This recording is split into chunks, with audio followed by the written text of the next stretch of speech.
Sí, Ministra Daniela Ferrer Ortiz de la Radio Bio Bio, tengo hartas preguntas.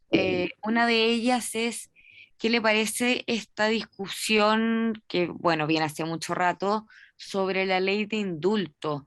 El fin de semana la ministra de Justicia dio una entrevista diciendo que es prioridad para el gobierno, que es un compromiso de campaña y que pretenden indultar finalmente a todos los llamados presos de la revuelta. Entonces, de partida que no se entiende muy bien o pareciera ser que eh, la ministra de Justicia no se maneja mucho en el concepto jurídico porque hay que recordar que los indultos se dan a personas que están condenadas, no formalizadas. Entonces, quería preguntarle primero por eso. bueno, aquí, tal como usted lo ha dicho, Daniela, efectivamente, y esto lo hizo presente en la Corte Suprema hace más de un año, cuando se le pidió un informe sobre este tema de leyes eventuales sobre la materia, que por supuesto que se puede conceder un indulto, pero el indulto se tiene que conceder a aquellos que están condenados, no a aquellos que están siendo imputados en un proceso. Y en consecuencia, si hay un compromiso, ese compromiso va a tener que aplicarse, pero una vez que las personas, si es del caso, estén condenadas, no antes. También quería llevarla a un tema que también fue debate y que continúa hasta el día de hoy, pero que también partió a través de la entrevista que dio la ministra de Justicia al diario El Mercurio, donde no se quiso referir si Celestino Córdoba era un preso político o un homicida. Ella dice que no le corresponde pronunciarse respecto a eso. Sin embargo, ayer en una comisión mixta, diputados de oposición le preguntaron, le interpelaron, le insistieron, y fue ahí cuando la ministra dijo que Celestino Córdoba efectivamente es un preso común y que está condenado por homicidio a 18 años de presidio. ¿Qué le parece a usted que una persona que está condenado por un delito gravísimo pueda optar a beneficios intrapenitenciarios? A ver, bueno, como lo ha dicho la ministra, efectivamente Celestino Córdoba tiene una condena y esa condena no es por delitos de opinión, como son las prototípicas situaciones que tienen que ver con los delitos políticos, sino por un hecho que es un hecho criminal, es un homicidio y un homicidio en condiciones además muy fuertes, muy duras. Ahora, hay que tener presente dos cosas respecto de los beneficios penitenciarios. Uno, que no los da el Poder Judicial y segundo, que los da Gendarmería. En consecuencia, Gendarmería a este efecto tiene que atenerse a su propia reglamentación, de su propia normativa, y en consecuencia, si se cumple o no es un resorte que nos corresponda a nosotros, salvo que haya una acción que cuestione el procedimiento que ha llevado Gendarmería. Es un tema que tiene que ver exclusivamente con ellos y desde ese punto de vista Gendarmería tiene que responder cuáles son las razones o motivaciones para que una persona en un caso como este reciba los beneficios penitenciarios del caso. ¿Pero usted lo considera un preso político o un preso común? Los delitos políticos se caracterizan por eso, son personas perseguidas por sus ideas, no por sus conductas. Y justamente por eso se les conceden una serie de beneficios internacionales y se les reconoce como víctimas de un régimen, ¿no? Nosotros en este momento, ¿no es cierto?, creo que no hay ninguna duda de que hace muchísimos años que estamos viviendo en un régimen democrático donde no se persigue a los opositores políticos y donde la persecución penal tiene que ver con delitos concretos de conductas, no de opiniones. En consecuencia, seguir discutiendo el tema de los delitos políticos en estas circunstancias a mí me parece que es inconducente. Estamos en presencia de una persona juzgada por un crimen y en consecuencia el tratamiento que se le dé en cuanto a beneficios o no tiene que ser atendida esa circunstancia procesal de él y no otro tipo de temas, sin perjuicio, por supuesto, del respeto que se tiene a cualquier persona por privada de libertad que esté respecto a sus opiniones, sus ideas o su fundamento. Y la última pregunta, ministra, se lo prometo, es respecto a la Convención Constituyente. Me gustaría preguntarle si tienen planificado alguna reunión con la Convención, si hay novedades. Sí, nosotros esperamos reunirnos con ellos porque la convención, de acuerdo a lo que ellos mismos han convenido, están solicitando reunirse con los organismos constituidos, ¿no? Es decir, los poderes del Estado, y de ese punto de vista esperamos reunirnos con ellos próximamente. Hola, ministra. Quería justamente preguntarle por un tema relacionado con la convención. Hoy día se están votando en general algunas normas transitorias, ya empezó este proceso final, y hay una en particular que dice, se la voy a leer: serán beneficiarios de la amnistía quienes, cumpliendo los demás requisitos de la presente ley, hayan sido imputados o condenados por hechos que hubieran acontecido entre el 7 de octubre de 2019 hasta el día de ratificar la presente Constitución en el plebiscito de salida. Esa norma se presentó ahora en comisión. Quería saber qué le parece que se vuelva a discutir también este tema aquí en la convención a través de las normas transitorias. Bueno, va a haber que estarse a lo que finalmente se resuelva allí, porque hay una dualidad en este momento, ¿no es cierto? Hay un proyecto que se está viendo por el lado del Parlamento y otro proyecto que se está viendo por este lado, y obviamente que va a tener que verse cómo coinciden o conversan uno con otro. Lo que sí es importante recordar es que cuando se ponen fechas a las amnistías, significa que todos los delitos cometidos en esas fechas caben allí. En consecuencia, podría extenderse a temas que nada tengan que ver, ¿no? con todo el proceso que hubo en esos momentos, ¿no? Y que fueron cometidos en la misma fecha. Veamos qué es lo que resulta. Estémonos un poco a los resultados para dar más opinión. Gracias, ministro. Gracias, ministra. Cintia Carvajal pidió la palabra. Quería preguntarle respecto también al tema de la convención y de las normas transitorias. Dentro de las normas transitorias hay temas respecto al tema de cese de funciones de los jueces y de los ministros de la Corte Suprema. Finalmente, esta norma podría no ser retroactiva porque gran parte de los convencionales de la Comisión plantean eso a través de normas transitorias. ¿Qué le parece el Poder Judicial? Algo que ustedes habían defendido tanto en estos últimos meses. Bueno, si es así y eso se concreta, efectivamente hay indicaciones en ese sentido.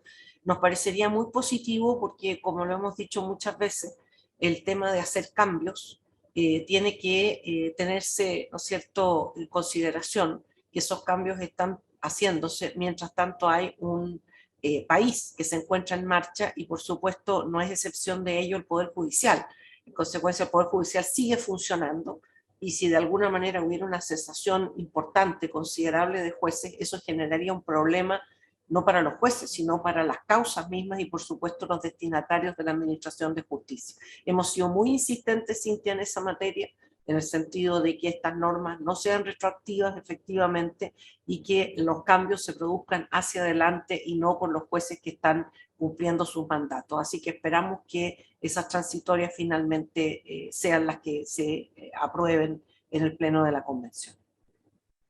Ahora también para profundizar algo que había comentado el colega anterior respecto al tema de la amnistía, en la norma transitoria que se está votando en este minuto también hay un tema que llama la atención, que tiene que ver con un tema más laboral y los despidos producto de huelgas en el periodo de crisis social. Que en el fondo que todas las personas sean indemnizadas o que retomen sus trabajos, aquellas personas que fueron despedidas por huelgas, movilizaciones.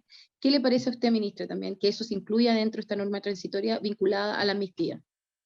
A ver, yo creo, Cintia, que las normas transitorias están hechas, tal como lo dice su nombre, para resolver temas de operación entre que la Constitución se aprueba, entra en vigencia y se van dictando, por ejemplo, normas que son complementarias, ¿no? Entonces, se establece un periodo de transitoriedad porque las instituciones todavía no se han instalado, porque hay que dictar normas de procedimiento, hay que echar a andar, ¿no es cierto?, lo que significa una nueva constitución si es que esta constitución se aprueba. Ese es el sentido de las normas transitorias. En consecuencia, a mi juicio, ¿no es cierto?, esto no es un tema que el Pleno haya opinado sobre él, le voy a dar solo mi opinión. Cuando uno empieza a hacer una serie de normas transitorias para otras cosas distintas, evidentemente esto pierde su sentido y eso creo que sería mucho más conveniente cursarlo por la vía legal y no constitucional, porque se enredan cosas, ¿no es cierto?, que son grandes principios, grandes instituciones, grandes procedimientos con situaciones puntuales que creo que perfectamente el legislador las puede abordar. Perfecto. Y respecto al tema también de la amnistía, hay mucha gente que no entiende los periodos. Por ejemplo, la crisis social fue un 18 de octubre y se está estableciendo esta amnistía desde el 7 de octubre hasta el plebiscito salida. ¿Cuál es su opinión al respecto? Como le acabo de decir, creo yo que estos temas son temas que ojalá se resuelvan legislativamente, porque cuáles son los fundamentos, como no existen actas en esto, no sabemos cuáles son los fundamentos para poner una fecha a la otra. Yo creo que los temas, las amnistías en general, ¿no es cierto?, desde el punto de vista de la historia constitucional, no solo chilena, corresponden a periodos de graves crisis, ¿no es cierto? Y de ese punto de vista no podríamos decir que hemos estado todo este tiempo en una grave crisis, ¿no? Más bien, ¿no es cierto?, el pueblo votó por tener un proceso constitucional que se ha hecho en paz, que no se ha hecho en crisis, ni se ha hecho con revueltas ni cosas parecidas. Entonces, pensar que estamos viviendo todavía un periodo de crisis, a mí, yo personalmente no lo comparto, pero tampoco sé los fundamentos de esto, porque los fundamentos en general de todas estas propuestas se ignoran. Entonces, creo que lo más conveniente es que muchos de estos temas se resuelvan legislativamente, donde sí se conocen los fundamentos, donde hay proyectos que vienen fundados y donde aquellos que votan también hacen sus fundamentos y quedan actas sobre esto. En este momento creo que el país lo que necesita es tratar de proceder con un proceso constitucional que dé un resultado positivo, porque mientras más cosas se agregan, creo que más se complica ese proceso. Ya, y lo último, ministra, si hay fecha, digamos, para la reunión con la convención. Es dentro de esta semana, Cintia, pero nos tienen que confirmar todavía. Ya, ¿y esa es con el pleno o con la directiva? No, va a ser con la presidenta y el vicepresidente de la convención y con el presidente de la Corte y la Comisión Constitucional de la Corte. Perfecto, ya. Muchas gracias, ministra. Está. Ministra, el periodista Mario Antonio Guzmán levantó la mano para... Hola, ministra, ¿cómo hacer la está? pregunta. Hola Mario, ¿cómo le va? Muy bien, hablemos de la Corte mejor y no de la Convención.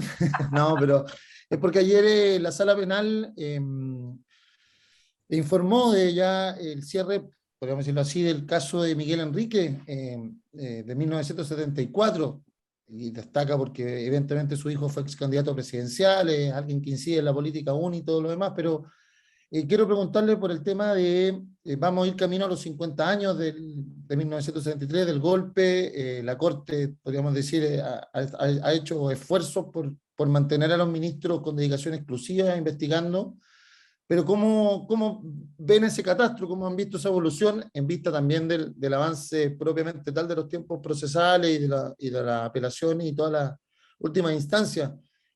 ¿Se han tenido ya alguna información de cuánto queda, podríamos decir, para ir cerrando ese capítulo que ha sido uno de los grandes esfuerzos, se entiende, del Poder Judicial en por lo menos las últimas 2 décadas, ¿no?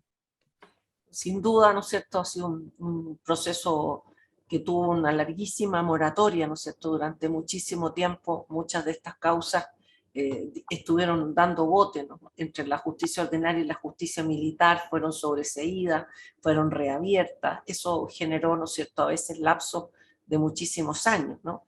Y por supuesto que hoy, ¿no es cierto?, en un escenario muy distinto ya, ¿no? Lo que se ha hecho son grandes esfuerzos justamente porque todas estas causas vayan concluyendo, porque se defina exactamente qué es lo que pasó en cada una de ellas, porque creo que lo que muchas veces más esperan las personas que han sido víctimas de estos procesos o las familias, en el caso de aquellos que han fallecido, justamente que se conozca la verdad y en definitiva no queden dudas de qué es lo que pasó. Y luego, ¿no es cierto?, allí donde existan culpables, que esos culpables se sancionen. Creo que es un proceso en el que se ha avanzado muchísimo. Hay, como usted lo decía, personas que como ministros están encargados en exclusiva de estas causas de derechos humanos, y creo que estamos bastante más cerca del término. Ahora, el exacto catastro, nosotros no nos ha sido entregado al Pleno de cuánto es lo que queda, pero en todo caso muchísimo menos, y se van ya resolviendo y cerrando causas, y hay otras que están abiertas también por temas de extradición, o sea, causas que han sido juzgadas afuera y que se está pidiendo la extradición también de los presuntos responsables. Claro, le hago esta pregunta porque desde afuera, cuando uno informa, por ejemplo, el caso de Enrique o de otro personaje que ha tenido una connotación mayor, también nos viene de inmediato una contrapregunta, se van a cumplir 50 años, entonces, ¿cuándo terminan? Una forma así, y uno empieza a explicarle esta situación, pero no hay una idea en el Pleno de quizás ya contabilizar, ir buscando ese cierre camino al próximo año, que podríamos decir el Pleno ha dado todas las facilidades para que los ministros sigan con sus dedicaciones exclusivas, tengan equipos que los apoyen y puedan llegar a puerto con todos los temas que les queden pendientes. Más que eso no le puedo como así también lo trabajo las Cortes, porque que cada también causa es otra escala de... Cada causa tiene su propia realidad. Ya. Y en consecuencia esto se va a mantener siempre ese criterio, podríamos decirlo así. Es que es el único criterio que se puede mantener, porque son procesos. No es como una comisión que uno le puede decir, oiga, apure la causa y saque el informe mañana. Esto no funciona así. Esto funciona con el tiempo que, además, tenga usted presente que la mayoría de estas causas son con el procedimiento penal antiguo, al que se le han hecho ajustes, ¿no?, pro derechos fundamentales en estos tiempos. Sigue siendo el procedimiento penal antiguo. Entonces esto tiene sus tiempos, ¿no es cierto? Y no se puede apurar más de lo que se apura, porque efectivamente no se pueden incumplir los plazos correspondientes. Cuando estamos en presencia de un proceso, los tiempos los marca la ley. Si estamos en otro tipo de actividades, ¿no es cierto?, comisiones, comités o cosas desformalizadas, los tiempos los marcan la voluntad de los intervinientes. Muchas gracias, ministra.